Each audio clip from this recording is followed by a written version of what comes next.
L'assassinat de Thomas Sankara a marqué et continue d'ailleurs de marquer l'Afrique et le monde.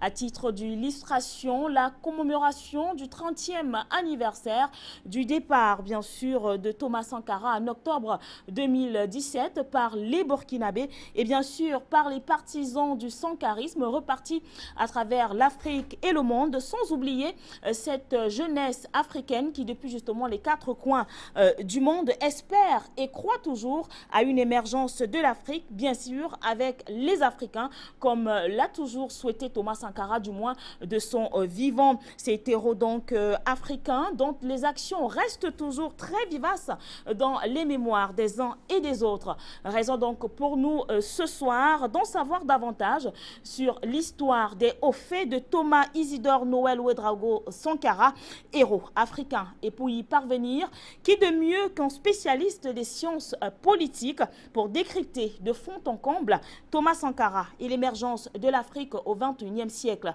Éponyme de l'ouvrage qui fera donc l'objet, ou alors qui fait déjà l'objet de littérature africaine de ce soir. Alors en vous disant merci d'être de la partie, je voudrais également remercier le professeur Jean-Emmanuel Pondy qui nous fait l'honneur d'être avec nous ce soir. Bonsoir professeur. Bonsoir et merci pour l'invitation. C'est nous qui vous remercions. Et nous espérons qu'ensemble, nous en saurons davantage sur l'histoire de Thomas Sankara. Certainement. Et avant justement d'y parvenir, ou alors avant d'entrer dans le vif du sujet, permettez-nous, chers fidèles téléspectateurs, de vous présenter brièvement le professeur Jean-Emmanuel Pondy.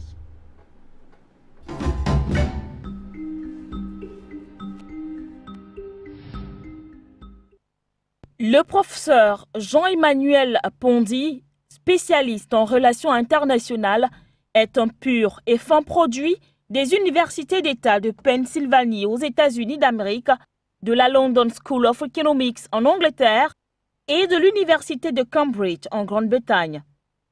Il dispose d'une expérience professionnelle d'enseignant d'université de plus de 20 ans, dont plus d'une dizaine passée dans l'administration et la direction dans l'Institut de formation diplomatique de premier plan.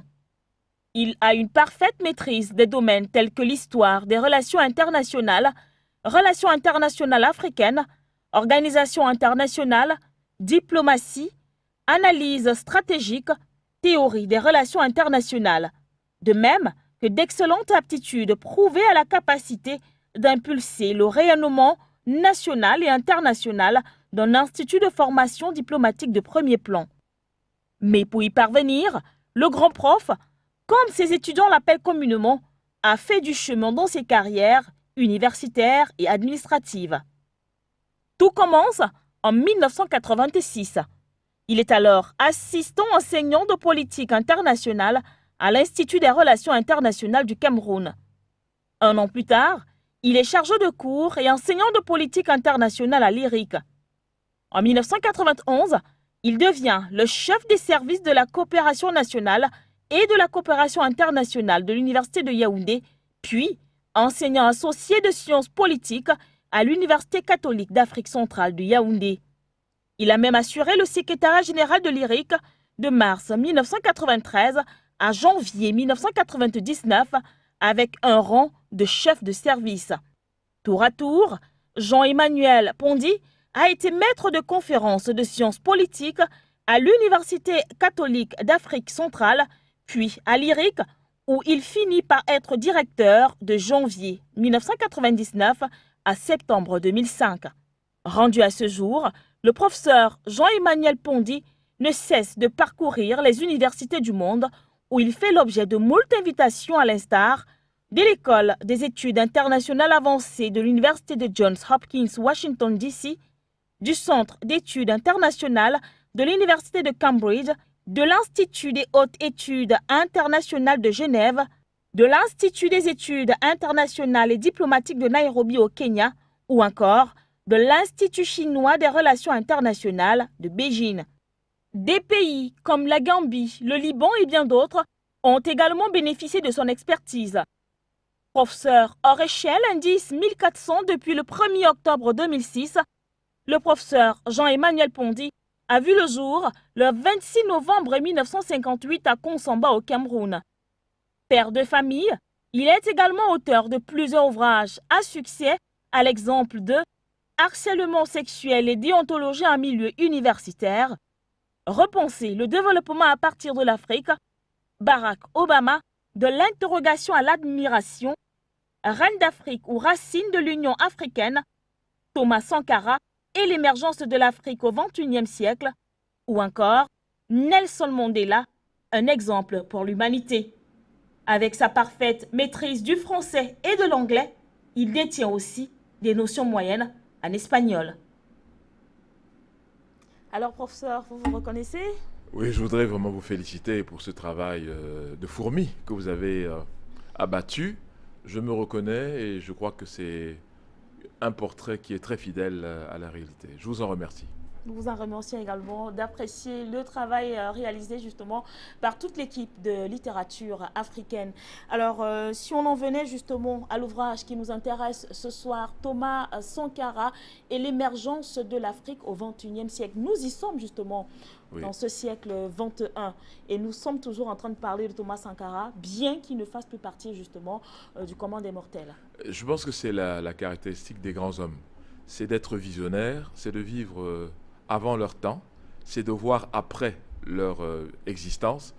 Et le fait même que ce titre à lui-même est un titre qui questionne l'intelligence. Comment quelqu'un décédé en 1987 peut-il être porteur d'une vision du XXIe siècle, c'est-à-dire à partir de l'an 2000.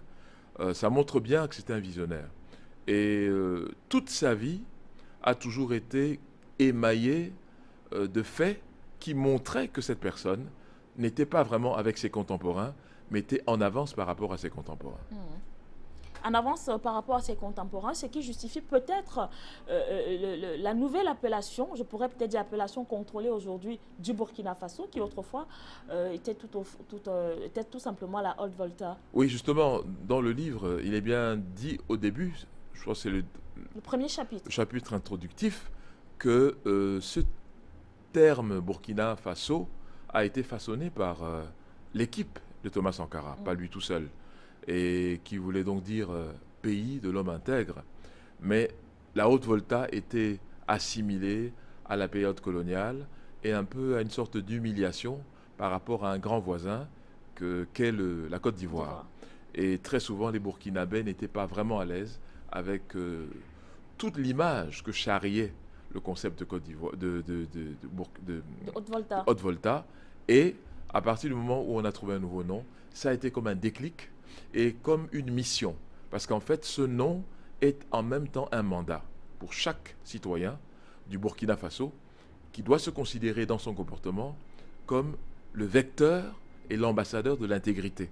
Ça appelle donc un changement de comportement et surtout un changement de mentalité.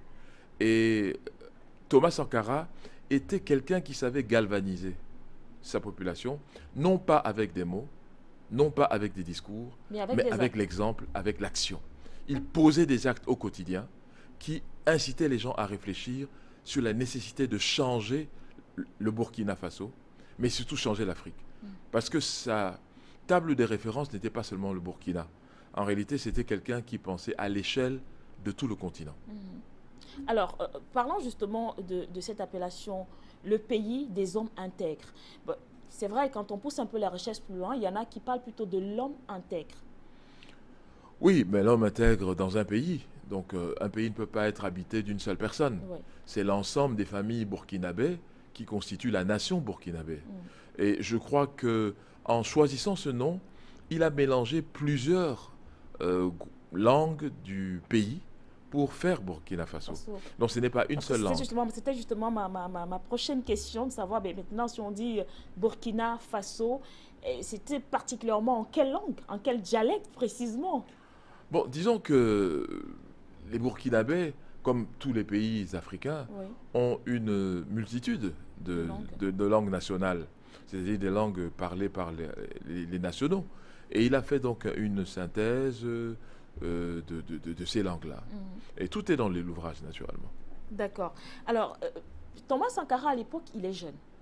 Oui. Et de par, justement, ses discours qui, très souvent, aguichent au travers bien sûr des actes qu'il posait, a donc décidé comme ça de former une jeunesse qui devrait absolument suivre son courant.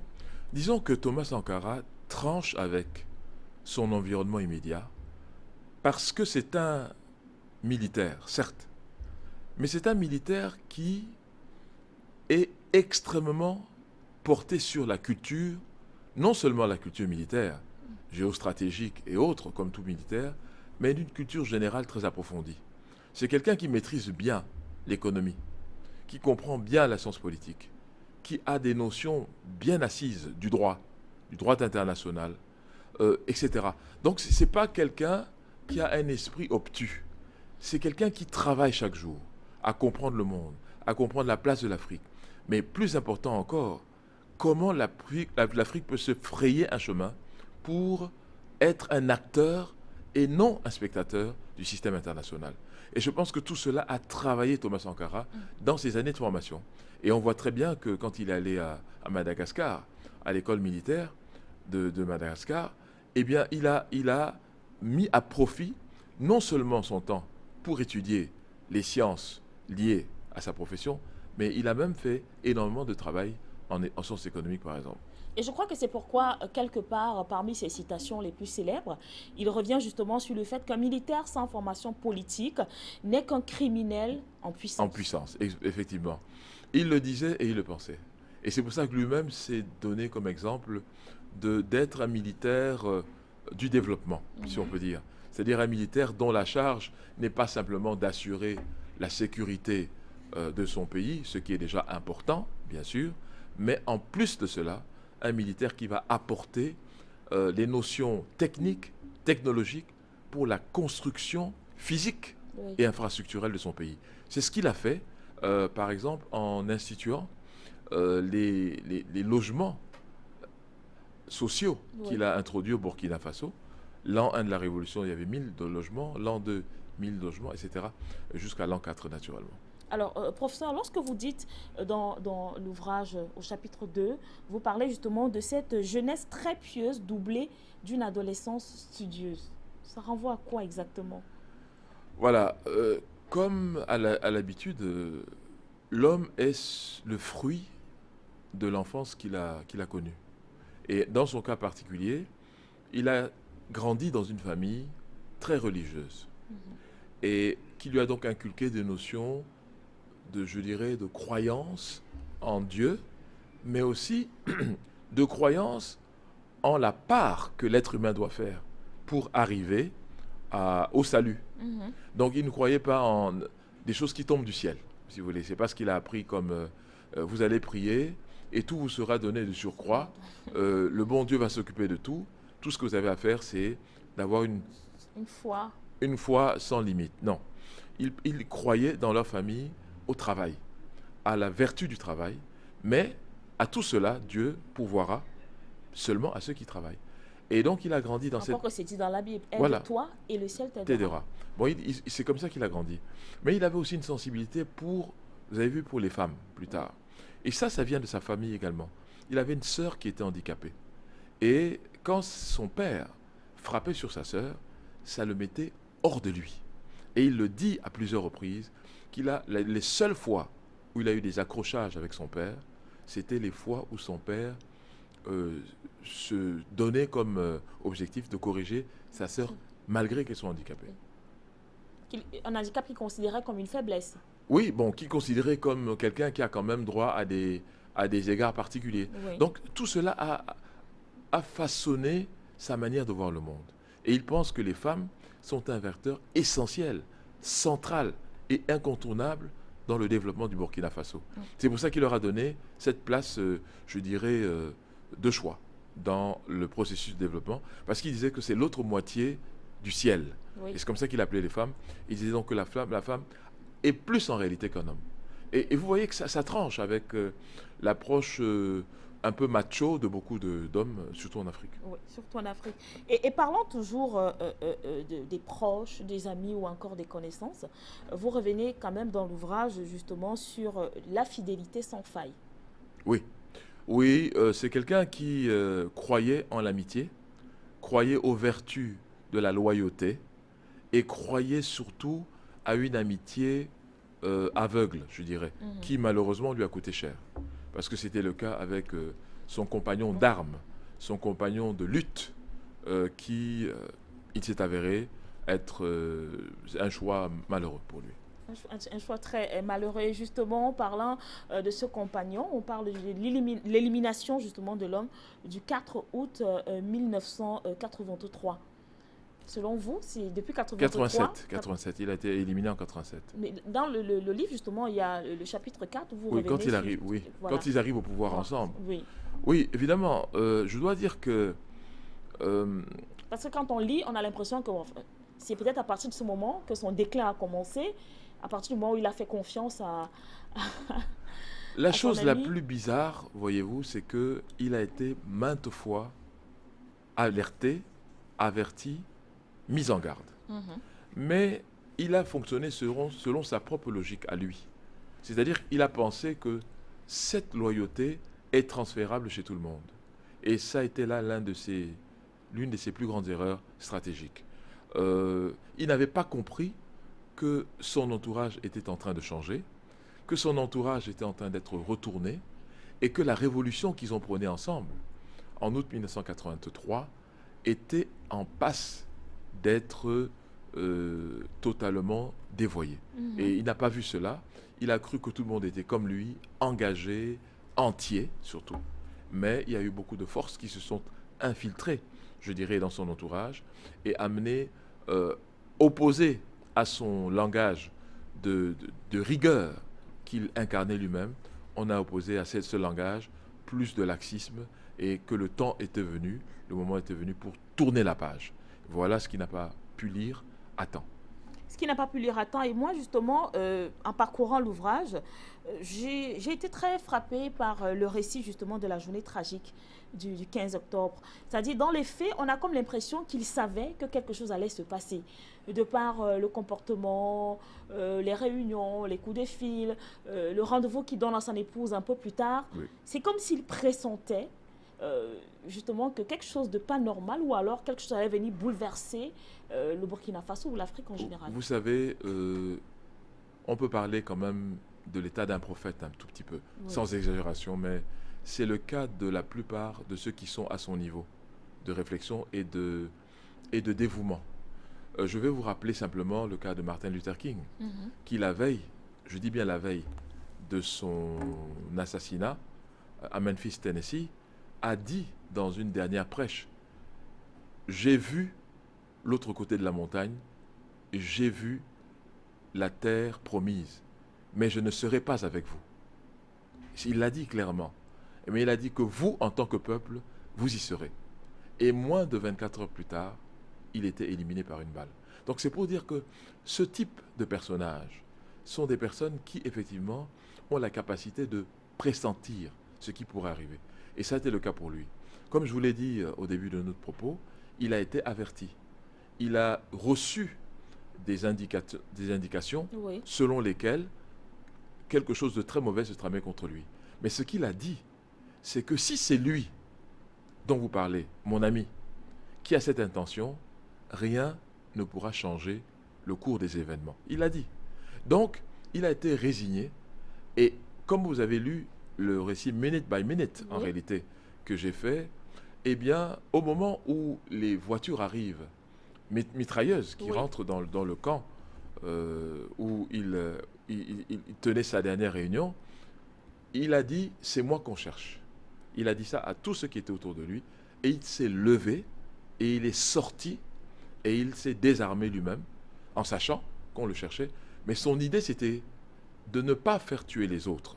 Et que si c'est lui qu'on recherchait, effectivement, qu'on épargne donc la vie de tous les autres et qu'on prenne la sienne. Vous voyez que jusqu'à la fin, il a eu quand même le souci des autres. Et ça, c'est remarquable. Très remarquable, un souci, une attitude qu'on recherche beaucoup aujourd'hui quand même. Hein. Effectivement. Qu'on recherche beaucoup aujourd'hui.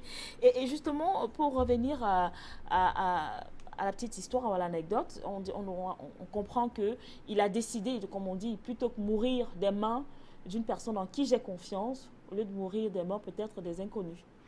Oui, de toute manière, en fait, qu'est-ce qui s'est passé? C'est qu'il y a eu un changement de rapport de force Oui. sur le plan un peu analytique. Euh, la révolution s'est faite autour de, je dirais, trois ou quatre grands noms. Mhm. Qui avait lui, bien sûr, il y avait le Blaise Compaoré, il y Paoré, avait Jean-Baptiste Lingani Lingani et Henri Zongo. et Henri Zongo. C'était les quatre.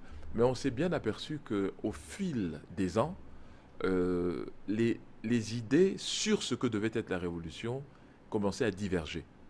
Et en fait, il est resté sur l'approche dure, l'approche inflexible et l'approche purement révolutionnaire. Ce qui, à la longue, commençait à agacer les autres, qui se disaient que 3 ans de révolution dure, c'est beaucoup.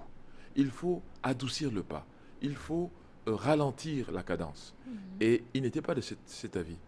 Et donc ça a créé une sorte de schisme entre eux, et ils n'avaient pas vu qu'il y avait eu une infiltration, notamment venue apparemment de la Côte d'Ivoire. Mhm. Et il n'était pas très aimé vraiment du président Félix Houphouët-Boigny, qui le considérait comme un impertinent. Parce que dans sa, je dirais, dans sa taquinerie habituelle, il avait l'habitude de l'appeler le gros crocodile. Donc appeler le... Vous savez qu'en Afrique, on ne se joue pas quand même des aînés, surtout des patriarches. Alors tout ça, ça fait quand même qu'il y avait une animosité entre les deux. Et il n'y avait pas que lui, il y avait des pays non africains qui n'acceptaient pas son audace, sa témérité, son courage et sa capacité de dire les choses telles qu'il les ressentait sans demander la permission de parler. Et je crois que ça a été pour lui quelque chose que les gens n'acceptaient pas beaucoup. D'accord. Et ce même jour-là, il s'est également entretenu avec son ami d'enfance, Valère Sommet. Sommet, oui. Oui. Qui a écrit un livre d'ailleurs dessus. Sur leur entretien. Non, sur leur amitié, sur leur compagnonnage depuis l'école, depuis enfin toutes les étapes de la vie. D'accord. Alors, professeur, on rappelle quand même que le livre est préfacé par l'épouse de Thomas Sankara, Mariam Sankara, que vous avez vous rencontrez, que vous avez rencontré. Alors, lors Oui. de vos échanges, c'est vrai que c'est une question qui sort un peu de l'ouvrage.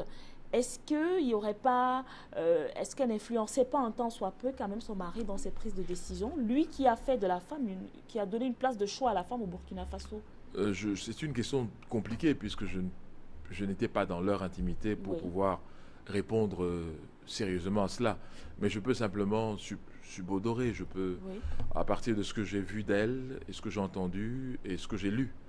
Je dirais que, d'abord, je voudrais lui rendre hommage, parce elle a honoré l'ouvrage en pensant que cet ouvrage méritait sa préface. Parce que de tous les livres qui ont été écrits sur son mari, elle n'a jamais rédigé de préface. Je voudrais solennellement lui rendre cet hommage-là et lui exprimer ma gratitude.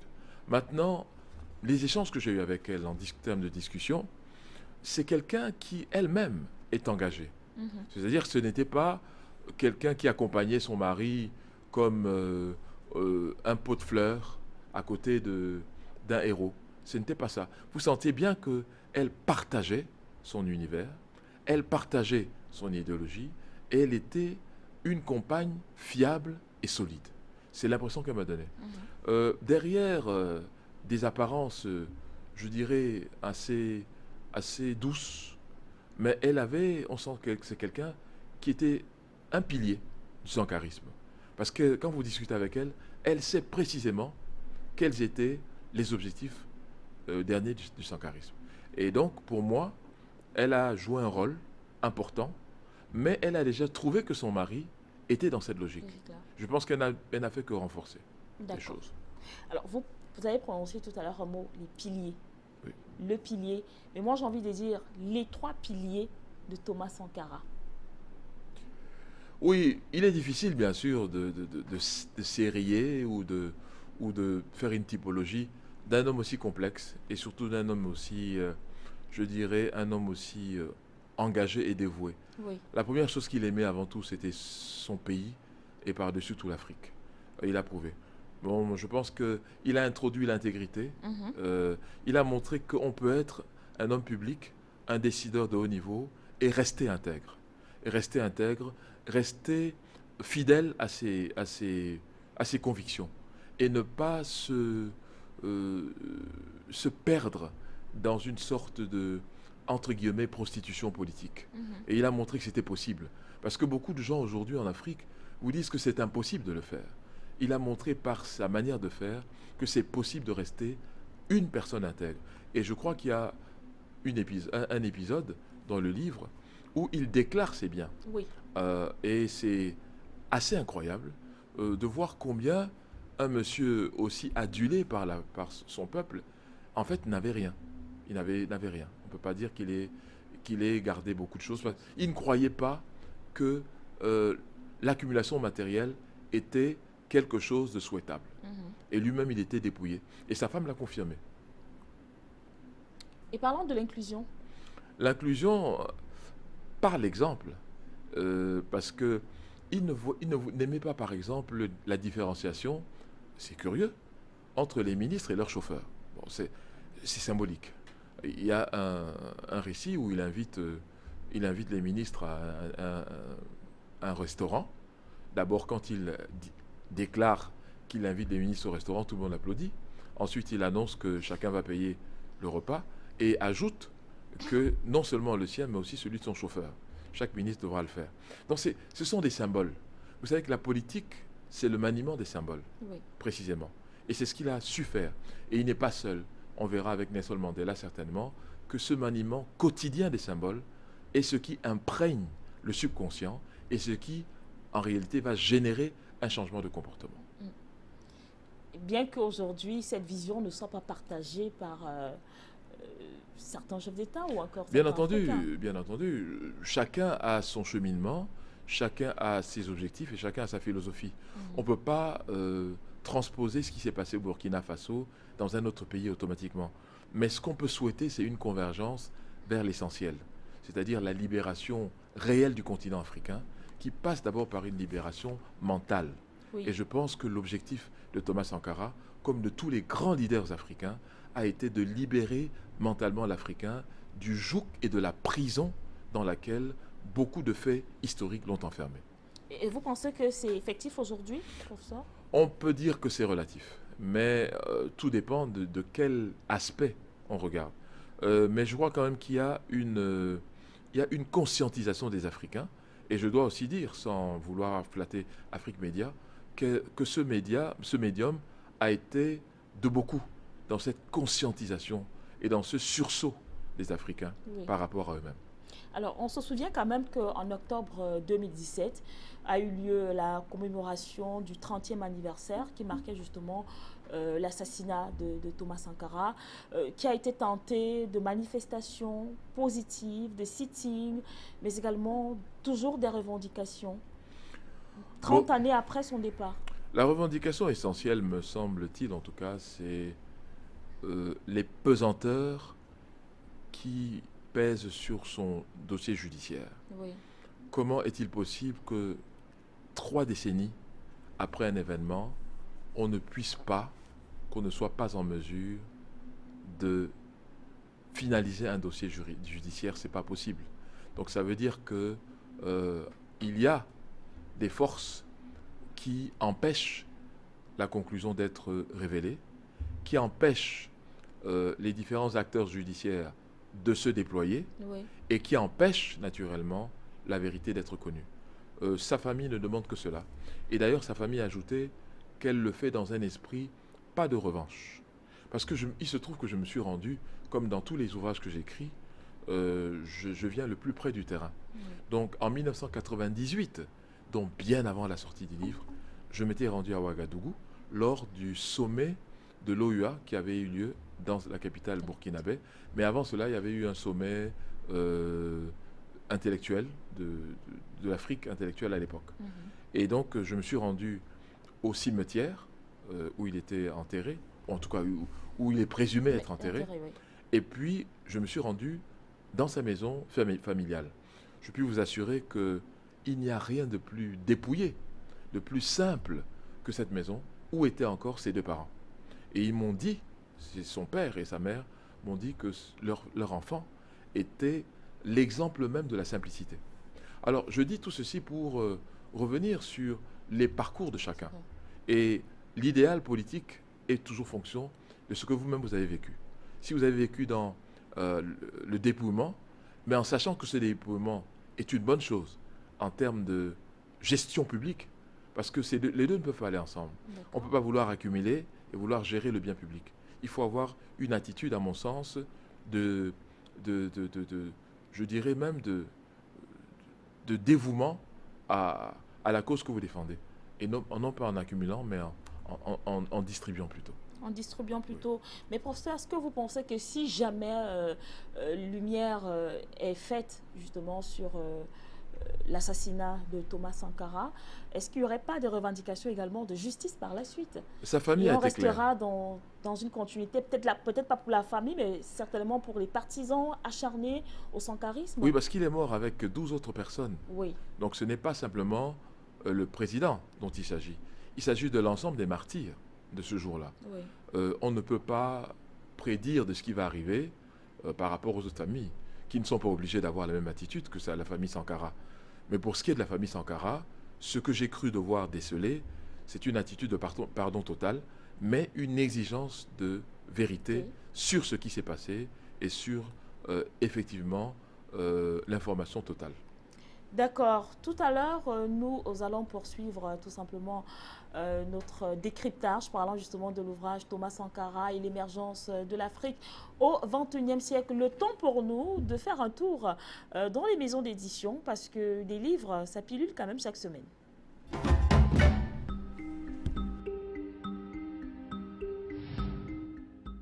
Le premier stop de ce voyage, c'est au Mali d'Aminata Dramane Traoré et son ouvrage « L'étau, l'Afrique dans un monde sans frontières ». Avec clarté et concision, Aminata Dramane Traoré révèle la situation critique de l'Afrique noire soumise à des réformes économiques et structurelles draconiennes, questionnant les enjeux de l'ouverture économique et politique de l'Afrique subsaharienne à un monde qui se veut sans frontières. Elle dénonce ici une mondialisation synonyme de négation et d'oppression. Ce texte résonne comme un véritable cri d'alarme. Deuxième escale, le Congo-Brazzaville, une balade à travers les rues de Pointe-Noire avec ce guide, La lumière de Pointe-Noire.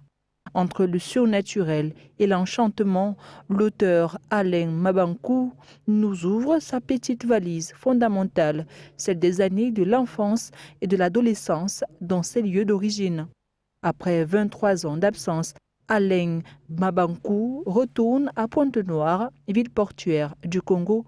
Entre-temps, sa mère est morte en 1995, puis son père adoptif. Peu d'années après, le fils unique ne s'est rendu aux obsèques ni de l'un ni de l'autre. Il retrace là, dans la lumière de Pointe-Noire.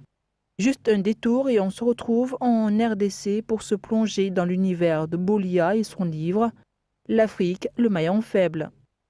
L'Afrique noire est bien partie, son économie noire se porte à merveille, sa production fantôme est pleine d'expansion. Elle a réussi son entrée dans la compétition planétaire de la mondialisation sauvage.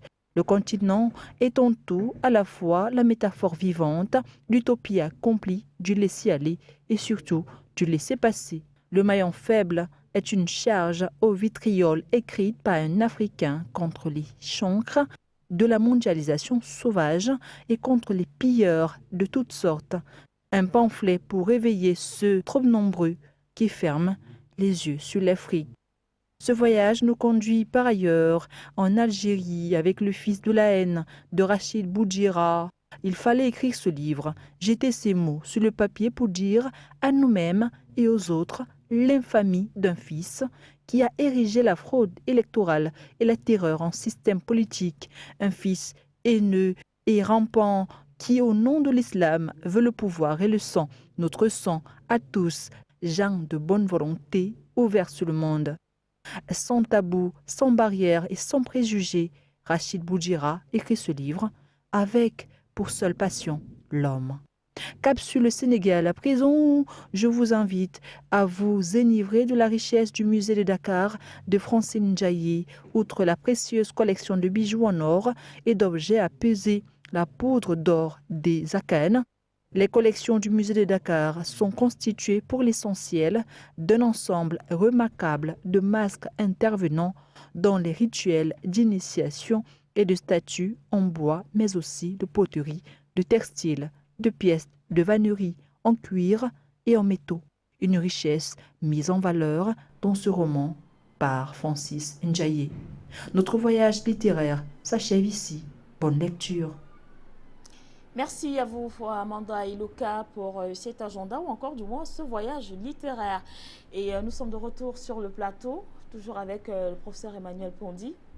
Alors, on va continuer tout simplement ce décryptage parce que dans l'ouvrage également, Thomas Sankara et l'émergence de l'Afrique au XXIe siècle, vous êtes quand même revenu sur d'abord les causes lointaines de son assassinat et puis les causes immédiates. Mais parlons des causes lointaines, il y a une cause, moi, qui a retenu mon attention. Il s'agit bien sûr de ce chantier glissant sur la lutte acharnée contre la corruption et les corrupteurs.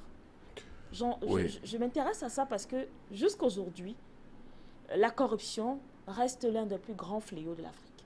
C'est vrai, mais elle a été relativement maîtrisée quand même au Burkina Faso. Il faut le reconnaître, aucun pays ne peut avoir 0 degré de corruption. Oui. Mais ils sont arrivés à un niveau de conscientisation qui fait que la corruption était considérée comme quelque chose de mauvais et qui est donc devenu marginal. Ça, c'est un grand, grand succès du sankarisme.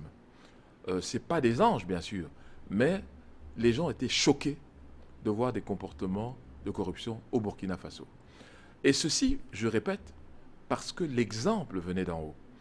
Les ministres avaient des petites Peugeot, je crois, sans publicité, vraiment des voitures, par exemple, on peut dire des voiturettes, des toutes petites voitures, et non pas des gros cylindrés, limousines, etc. Donc je crois que quand on part de là, on est plus facilement à même de faire accepter certaines pilules qui sont amères, il faut reconnaître. Mais pour ce qui est de la corruption, il me semble que le Burkina était quand même cité en exemple, y compris à l'UNESCO, y compris à la Banque mondiale, mais ces instances n'ont jamais félicité le Burkina Faso officiellement. Sauf pour sa campagne éducative, où effectivement il y a eu une multiplication exponentielle d'écoles et une réduction du taux d'analphabétisme. Oui. Donc là, sur ce point, ça a été une bonne chose. Mais toutes les entreprises du président Sankara qui ont nécessité la participation populaire, qui a donc fait qu'il n'ait pas à demander de l'argent ni à la Banque mondiale, ni auprès du FMI, cela, manifestement, n'a pas plu, curieusement. Et curieusement, aujourd'hui, c'est un peu à cela que l'Afrique est vouée. Toujours demander de l'argent au FMI, à la Banque mondiale, même si on a quand même certains dirigeants africains, à l'instar par exemple de Nana Akufo, qui pensent que voilà, il ne se verrait à rien. Du Ghana, vous voulez dire. Du Ghana, voilà, parlant justement du Ghana, Nana Akufo du Ghana, qui pense justement que selon lui, ça ne sert à rien d'obtenir encore, de demander de l'argent à nouveau au FMI, quand on sait quand même qu'il y a tout un chantier économique qui est mis en place pour que le Ghana puisse être autonome. Mais il faut avouer que le Ghana, en 2011, affichait quand même un taux de croissance extraordinaire de 15%. Je crois que c'était le taux de croissance le plus élevé au monde en 2011. Il faut le faire. Mais le problème, c'est que tous ces taux de croissance reposent sur des externalités, c'est-à-dire des indices économiques qui ne sont pas contrôlés nationalement. Et je crois que c'est ça qu'il faut changer en Afrique aujourd'hui. Il faut s'assurer que nous maîtrisons les éléments de croissance. Sinon, on arrive à quelque chose qui est paradoxal, ce qu'un grand économiste camerounais a appelé la croissance appauvrissante. Et c'est Bruno Bekolobe, d'ailleurs. Et donc, c'est ça. C'est-à-dire que tous ces indices, sur le plan quantitatif, augmentent, mais leur impact sur le panier de la ménagère n'est pas visible parce que c'est la croissance des exportations, c'est la croissance d'un certain nombre d'indices extérieurs et non pas vraiment de la qualité de vie des citoyens. Voilà. D'accord. Alors, une autre cause lointaine de l'assassinat de Thomas Sankara, c'est bien sûr l'imposition des réformes socio-économiques et culturelles. Bon, surtout quand il a imposé une baisse ou un contrôle des loyers. Alors le problème, comme il est dit dans le livre, parce que c'est un livre d'universitaire, donc ce n'est pas un livre qui dit que tout va bien dans le meilleur des mondes. Dans aucune université au monde, vous avez ce type d'analyse. Donc on est le plus critique, c'est-à-dire on montre ce qui fonctionne bien. Et dans le cas de Thomas Sankara, il y avait beaucoup de choses qui fonctionnaient bien, mais aussi on est obligé de déceler des failles pour proposer C'est clair qu'on ne peut des pas solutions. être parfait sur toute la ligne. Voilà, donc c'est notre travail en tant qu'universitaire. Et donc, une des critiques acerbes d'ailleurs de Thomas Sankara se demande comment un personnage public peut décider des loyers privés. Parce que là, ce n'est plus la sphère publique, mais c'est la sphère privée. Et donc, ça relève de chaque bailleur, par rapport à l'investissement qu'il a consenti, de gérer ces questions et non du président de la République. Donc, ça a été quelque chose qui a été contre-productif pour lui. De même, quand il imposait aux hommes d'aller au marché pour s'acquérir, en fait, pour connaître les prix réels, beaucoup d'hommes n'ont pas apprécié parce qu'ils disaient que dans la culture africaine, etc. Mais lui, c'est une place réservée à la femme. bon, lui, il disait que ça aide pour que les hommes comprennent les problèmes réels auxquels sont confrontés les femmes du Burkina et d'Afrique. Donc, tout ceci n'a pas toujours joué en sa faveur, mais pour moi, l'une des causes essentielles de l'érosion de sa popularité a été son erreur stratégique, que je dirais, c'est-à-dire de mettre tout le monde dans un même panier. Il a insulté, il a vilipendé tous ceux qui avaient de l'argent. Or, il n'est pas dit que tous les riches sont des voleurs. Il y a, parmi ceux qui ont acquis de la richesse, ceux qui l'ont fait par la sueur de leur front. Oui. Et il y a une traçabilité de ceux qui ont pu accumuler de l'argent de manière licite. Or, quand vous écoutiez Thomas Sankara, à un moment donné, dans sa révolution, il fustigeait tout ce qui avait pu montrer un degré de richesse important. Or, je crois que parmi ceux-là, il y avait beaucoup qui le soutenaient au départ. Oui. Et au fil du temps, ils se sont désolidarisés de lui et il s'est retrouvé seul, ou plus ou moins seul, avec le verbe, mais plus des capacités d'action. Je crois que ça a été l'un des problèmes sur lesquels il a buté. D'accord. Et justement, à la suite de son assassinat, forcément, il y a eu des réactions, puisque jusqu'aujourd'hui, il y a toujours des réactions, du moins pour des adeptes au sankarisme qui veulent toujours, qui revendiquent, qui veulent savoir un certain nombre de choses. Et au rang justement de ces réactions, il y a notamment l'Afrique qui continue d'ailleurs de bouillonner chaque fois qu'on parle de Thomas Sankara. Bien sûr. D'abord parce qu'il était jeune. Il était jeune, il était quelqu'un de très dynamique qui osait, en fait. Il allait à l'encontre de l'idée d'une Afrique asservie, d'une Afrique docile, je dirais, qui écoute servilement tout ce qu'on lui demande de faire et qui exécute des ordres. Ce n'était pas cela Thomas Sankara. Oui. Thomas Sankara avait une idée de l'endroit où il voulait emmener son pays et l'Afrique. Il avait une idée sur le plan de l'argumentaire, sur le plan aussi maintenant de la praxis, c'est-à-dire de comment arriver à l'objectif qui avait été retenu. C'est ça qui a surtout fasciné, je pense, beaucoup d'Africains. Et c'est pour ça qu'il a été donné comme exemple. Il y a beaucoup de personnes dans un pays comme le Cameroun qui s'appellent Thomas Sankara. Et nous l'avons découvert à l'arrivée de Madame Sankara. Il y a beaucoup de ses homonymes, c'est-à-dire de ses maris, de ses petits maris, entre guillemets, qui ont insisté pour venir la saluer. Et très gracieusement, elle a fait de nombreuses photos avec eux en disant qu'elle repart avec son mari. Voilà. D'accord. Et d'autres personnes ont été choquées, notamment le président du Congo, Denis Sassou Nguesso.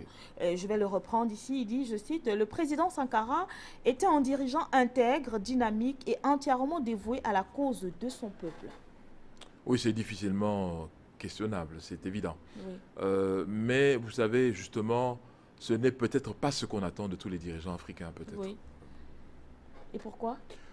Parce que l'Afrique est un vivier. L'Afrique est quand même pourvoyeuse de 30% de toute la richesse humaine, de toute la richesse du globe. Du globe, oui. L'Afrique, c'est quand même 80% de tout l'or qu'il y a dans le monde. 60% à peu près du cuivre, etc. Mais le plus important, c'est que l'Afrique est pourvoyeuse de la richesse humaine. Parce qu'il faut savoir que 60% des Africains ont moins de 24 ans. Et là, on faut encore démultiplier pour voir comment c'est le continent du futur. Entre 0 et 14 ans, il y a 40% d'Africains.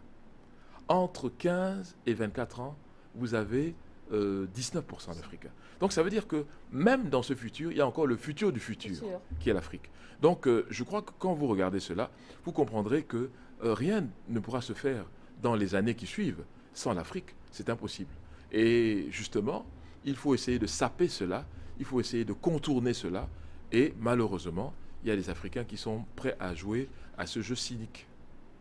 Prêts à se fondre justement dans cette masse d'ingérence étrangère qui ne voudrait pas que le futur se fasse, notamment avec l'un des piliers qui est bien sûr l'Afrique. Il se fera. Nous y croyons, professeur Jean-Emmanuel Pondy. Et puis, il y a eu d'autres réactions quand même, outre les réactions du Burkina Faso, même encore de l'Afrique, parce que même l'Europe a réagi, les États-Unis également ont réagi justement après l'assassinat de Thomas Sankara. Alors, est-ce que c'était des réactions plutôt joyeuses ou alors des réactions hypocrites? Alors, il est difficile disons de deviner à la place de ceux qui parlaient, Oui. Mais quand on regarde la trajectoire de Thomas Sankara, on ne peut pas penser que sa disparition n'ait pas été en quelque sorte une sorte de soulagement quand même pour ceux qui ne souhaitaient pas voir érigé en exemple ce comportement de la défiance permanente, de l'audace permanente. Et ce n'est pas ce qu'on attend vraiment d'un continent qui est chargé pour beaucoup, non pas de produire et d'innover, mais de consommer. C'est la place, hélas, à l'observation en tout cas, qui est dévolue à l'Afrique, qui aujourd'hui a quand même 1,250 milliard d'habitants, contrairement à 284 millions d'habitants seulement en 1960.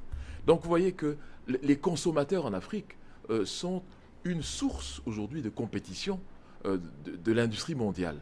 Mais ce que dit Thomas Sankara de son vivant, c'est que l'industrie africaine, l'économie africaine doit être pilotée et mise au service des consommateurs africains d'abord.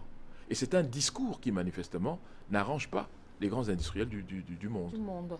Alors, professeur, on va passer au 5e chapitre de cet ouvrage, un chapitre aussi intéressant que les autres, parce que là, on revient justement sur les avantages et les inconvénients justement de la gouvernance sous Thomas Sankara. En fait, ce qui moi m'intrigue ou alors ce qui me fascine dans cet ouvrage, c'est que, comme vous l'avez dit tout à l'heure, vous êtes universitaire et en tant qu'universitaire, on ne peut pas tout simplement caresser au sens du poil. D'où les avantages, mais également les inconvénients. Moi, je voudrais qu'on commence par les inconvénients. Bon, en fait, ce sont les inconvénients des avantages, si vous voulez, d'une certaine façon. En fait, Thomas Sankara était un passionné. Et vous savez que la passion, c'est bien, mais elle peut mener quelque part à un semblant d'aveuglement. Et c'est d'ailleurs ce qui explique qu'il ait refusé l'hypothèse de sa mort par ses compagnons de lutte. Bon, ça, c'est déjà un grand inconvénient. Mais la deuxième chose, c'est que les comités de la Révolution qu'il a mis sur pied ont quand même perpétré des abus. Et ça, c'est humain. C'est-à-dire que quand vous donnez un peu de pouvoir à une frange de la société, il y a un moment où vous n'arrivez plus à contrôler l'exercice de ce pouvoir. Et c'est ce qui lui est arrivé. Donc, il a enlevé le pouvoir bureaucratique qu'il n'aimait pas beaucoup, parce qu'il estimait que la bureaucratie burkinabé avait tendance à freiner l'avancée de la révolution, et il voulait passer à une démocratie directe aussi, tout comme Muammar el-Kadhafi. Et malheureusement, les comités de la révolution ont abusé de ce pouvoir en instaurant maintenant un pouvoir parallèle au pouvoir présidentiel. Et c'est de ça que se plaignaient les masses populaires, en disant que trop c'est trop. Ils étaient un peu trop méticuleux, un peu trop regardants, mais peut-être pas chez tout le monde. Et cela a créé malheureusement une sorte de déséquilibre et de plus en plus de frustration, je pense. Alors, et en termes d'avantages alors, l'avantage d'abord, c'était la fierté d'être burkinabé, la fierté d'avoir un président actif, dynamique et surtout visionnaire. N'oubliez pas que c'est le premier président quand même à avoir fait un discours historique sur un sujet, celui de la dette à l'OUA, où il a invité ses pairs à ne pas payer la dette, au prétexte, peut-être pas si faux que ça, que en réalité la dette ne peut pas se payer. Et que nous avions déjà payé plusieurs fois la dette, une dette de sang, une dette qui ne peut pas être monnayée, ou bien une dette qui ne peut pas être quantifiée. Et que même en termes financiers, monétaires, nous avions déjà payé tout ce qu'il fallait. Donc, et il invitait les gens à ne pas payer. Alors, il faut quand même oser le faire. Ensuite, il a fait un autre discours aux Nations Unies où il s'est posé Quand on comme... sait que l'argent reste tout de même le nerf de la guerre. Bien entendu. Donc, ça ne pouvait pas plaire à la Banque mondiale, ça ne pouvait pas clair. plaire au Fonds monétaire, ni aux autres groupes, je dirais, financiers. Oui. Et même son discours de l'ONU était un discours, il ne parlait pas seulement pour le Burkina, mais pour tous les déshérités du monde. Il faut oser le faire. Et puis il a même dit, si le Burkina Faso, tout seul, refuse de payer la dette, je ne serai pas à la prochaine conférence. Et là, ça a bel et bien été le Affirmation cas. ou menace? Mais ça a été le cas, il n'a pas été à la prochaine. Parce qu'il est mort 6 mois après. Donc vous voyez, est-ce qu'il y a une relation de cause à effet? On pourrait se risquer à le dire. Mais quand même, sa prophétie s'est réalisée, malheureusement. Peut-être c'est vrai qu'on reste dans le peut-être. Est-ce que s'il était resté en vie, véritablement, le Burkina, qui peut-être était le seul pays à payer la dette, il serait resté chez lui à Ouaga, ou est-ce qu'il serait véritablement parti à la conférence? On ne le saura jamais. Ça, c'est difficile à dire. Nous ne le saurons jamais. Alors, quand même, il y a aussi dans... tout à l'heure, on parlait de ses avantages. Peut-être on pourra ajouter également tous les mouvements qui sont créés aujourd'hui au nom du sankarisme. Vous savez, un homme... Des personnes qui se revendiquent appartenir justement au mouvement sankarisme. Un homme de son calibre, et c'est ça la grande consolation, ne meurt jamais. Oui. Parce qu'en réalité, il avait dit lui-même que si vous m'éliminez, des dizaines, des centaines de Sankara naîtront. Et c'est effectivement ce qui se passe. Aujourd'hui, il est peut-être plus populaire encore que de son vivant, parce qu'il y a l'effet qu'on appelle l'effet de nostalgie, qui a tendance à embellir le passé. Et même pour ceux qui n'y ont pas vécu, vous n'étiez pas là quand Thomas Sankara faisait tout cela, en tout cas vous n'étiez pas consciente, mais aujourd'hui vous entendez parler de lui. Oui. Et la tendance, si vous adhérez au sankarisme, sera d'embellir le sankarisme, et non pas et d'y enlever toutes les altérités. Et c'est ce qui est en train d'arriver. Aujourd'hui, la jeune génération a tendance à le déifier, entre guillemets. Et c'est ça. Quand vous avez posé des jalons, quand vous avez posé des actes, qui sont des actes de sincérité et des actes de conviction, comme ça a été le cas pour lui, personne ne peut nier que c'était un homme de sincérité et de conviction, même si on ne l'aime pas, parce qu'il y avait qui ne l'aimaient pas. On ne peut pas se faire aimer par tout le monde. Voilà, mais c'était le cas. Et aujourd'hui, je crois que le sankarisme continue à vivre. Ce sankarisme qui continue à vivre, qui nous plonge dans un retour vers le futur. Mais comment est-ce possible de faire un retour vers un futur qu'on n'a pas encore vu, professeur? Oui, c'est l'intitulé du dernier chapitre, je crois bien. Oui, parce que curieusement, vous savez, un chercheur est toujours en alerte en réalité. Et moi, ce qui m'a étonné, c'est de voir les fameux objectifs du millénaire. Je les ai comptés et j'ai regardé la substance de chacun de ces objectifs. Curieusement, ils correspondaient pratiquement point pour point au programme de Thomas Sankara. Est-ce une coïncidence? Est-ce un plagiat? Je ne pourrais répondre à cela, et je ne me suis pas donné comme objectif de répondre à cela, mais plutôt de mettre devant le fait accompli, devant le constat, tous les lecteurs du livre. Oui. Et je suis donc allé point par point pour montrer que non seulement ces objectifs existaient dans le programme de Thomas Sankara, mais ils ont été l'un après l'autre réalisés. C'est ça qui est important. Ils ont été réalisés. Que ce soit en termes d'éducation, en termes d'hébergement des Burkinabés, en termes de leur autonomisation intellectuelle et tout, il a réalisé tout ça. Mais est-ce que ce n'était pas peut-être une façon de lui rendre aussi hommage? Bien sûr, bien sûr. Après, de dire quand même que oui, comme on le dit, il a combattu le bon combat. Il est grand temps pour nous aujourd'hui quand même de mettre à exécution ce programme. Mais c'est surtout, madame, d'interpeller l'approche africaine qui consiste à se prévaloir d'un afro-pessimisme de mauvaise aloi. Oui. C'est-à-dire qu'il y a beaucoup d'Africains qui se complaisent dans cette attitude de dire que rien de bon ne peut sortir d'Afrique. Et quand ils ont dit cela, pourtant, ils c'est agissent. Oui, mais ils agissent pour se donner raison.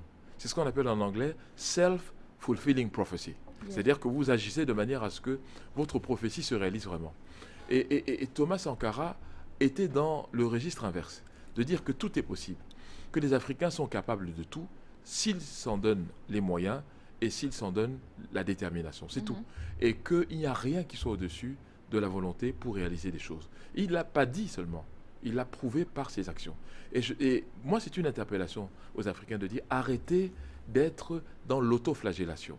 Personne n'a réussi le progrès dans l'autoflagellation, dans un misérabilisme de mauvaise aloi. Et en fait, quand vous êtes comme ça, vous êtes le bon Africain. Le bon Africain, c'est celui qui a une écuelle à la main, qui demande tout des autres, alors que dans notre culture africaine, c'est une honte d'être valide et d'être assis quelque part et d'attendre qu'on vienne vous apporter. La culture africaine condamne cela. On accepte l'aumône de quelqu'un qui est invalide, parce qu'on se dit, en fait, il n'a pas eu toutes les possibilités de se réaliser.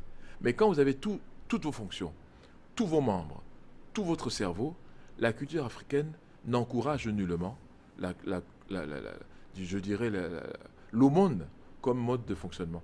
Or, malheureusement, beaucoup d'Africains ont intériorisé cela et considèrent comme dans la norme, c'est-à-dire normal, le fait de demander à tout le monde ce que nous-mêmes nous pouvons produire et ce dont l'Afrique recèle, c'est-à-dire la richesse énorme. La richesse énorme et une autre richesse justement que beaucoup d'Africains ont retenu ou alors gardent de Thomas Sankara aujourd'hui, ce sont justement ces très belles citations qui chaque jour, une fois quand on est dans un stress ou quand on se dit que ça ne peut pas aller, il suffit de lire ou alors de fouiller, de parcourir certaines de ces citations pour tout simplement savoir que tout ira mieux demain. Très bien. Et là, on a cette citation « Tuer Sankara », c'est bien sûr des milliers de Sankara qui naîtront. Thomas Sankara l'a signé. Et puis, il y a cette autre citation qui dit qu'on peut tuer un homme, mais pas ses idées. La preuve, on le disait encore tout à l'heure, professeur, les idées de Thomas Sankara qui ont été mises à exécution. Et puis, il y a cette autre citation, parce qu'on tient à le rappeler, au Cameroun se célèbre justement, c'est la semaine dédiée à la jeunesse. Et cette citation nous a intéressés. Une jeunesse mobilisée est dangereuse. Une jeunesse mobilisée est une puissance qui effraie même les bombes atomiques. À l'exemple de Thomas Sankara, jeunesse mobilisée. Et puis nous allons sortir avec cette dernière. Un militaire sans formation politique n'est qu'un criminel en puissance. Oui, paradoxalement, Thomas Sankara était un militaire pacifiste. Parce qu'il disait que ce qu'il veut, lui, c'est la paix. Il ne veut pas de guerre. Ce qui tranche un peu avec ce qu'on attend, en réalité, d'un militaire. Donc c'était un militaire assez atypique et qui a eu un parcours hors du commun. Parcours hors du commun. Je tiens à rappeler que l'ouvrage a été préfacé par Mariam Sankara, l'épouse même du héros africain Thomas Sankara. Alors professeur, nous sommes arrivés au terme de cette édition de littérature africaine. Oui, hélas. C'était très intéressant. Merci professeur. Et merci pour vos questions qui ont encore stimulé davantage mon intérêt pour le personnage. Merci, professeur. Quant à vous, fidèles téléspectateurs, je vous remercie également au nom de toute l'équipe de littérature africaine. Et ne l'oubliez pas, le rendez-vous est donc pris pour jeudi prochain, une fois qu'il sera 21h30.